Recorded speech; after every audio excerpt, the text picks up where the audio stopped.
Okay, Paul, somebody here is saying, I'm not really sure what the best choice is for my wife and I. We're aiming to get on the housing ladder, albeit a little late to the party. Understandable. My wife is late 30s and I'm in my early 40s. We've got a child and another one on the way. House prices are very high where we live, so help to buy shared ownership appears to be the only realistic option. For the size of property we need, deposits required, a mortgage amount this way is affordable. So how do we get that deposit?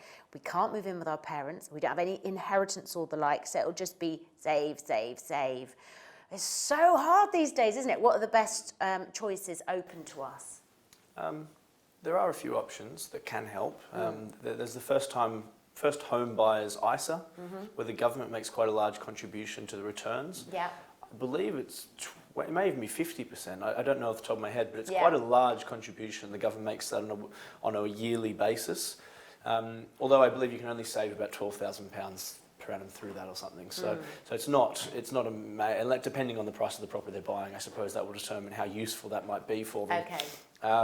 From a budgeting perspective, I suppose very simply how we often talk to our clients about how they should try to budget is allocate around 30% of their net monthly income toward their sort of accommodation, the other 30% toward living, and another 30% toward savings. Now, some people can't do that, but very roughly as a simple formula, that's something to aim for.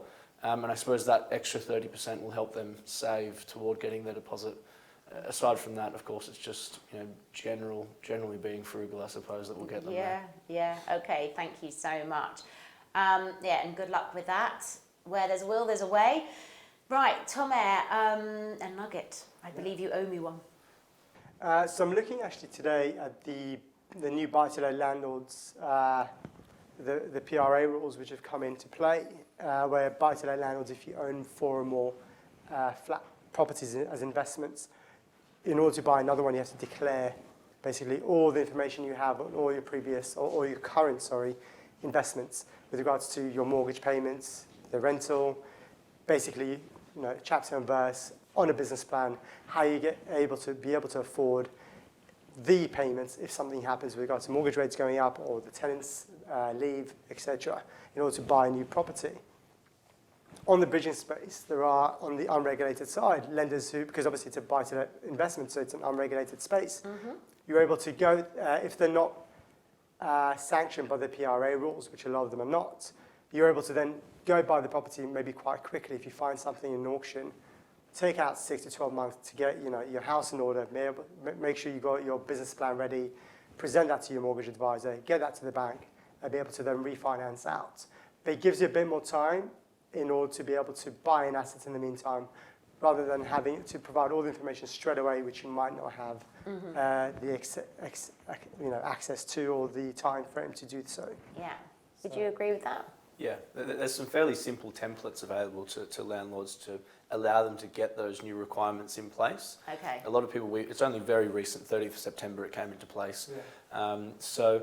A lot of landlords we're speaking with are saying, they're quite overwhelmed by what they need to do. Yeah. It's not as difficult. The goalposts have changed. Yeah, it's actually not as difficult as it may seem. Utilise the resource you have available to you to make that an easier process to get to the point where you can have what you need. Okay, all right. Yeah, it does interest me how legislation changes so quickly in your field. Just to keep up, you must be constantly swatting. You have to be constantly aware of what's around you and be able to work with that.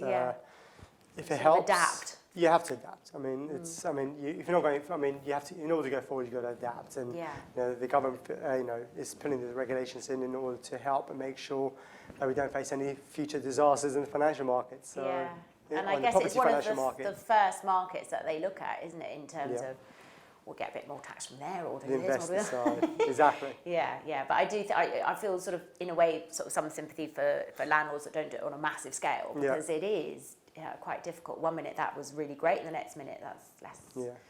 Okay, all right, well, thank you so much. That was really fantastic, and I hope you enjoyed the show. Now, if you've got any burning property questions, we would absolutely love to help answer them. So please get in touch, and we will do that on a future show. So you can email us, info@property-tv.co.uk, or go to our website. It's all there, all the W's, .property-tv.co.uk. So that just leaves me to thank my guest today. So thank you so much to Tomer Aboudi, Mary Ann Bowering and Paul Mahoney. Thanks for watching and we'll see you soon.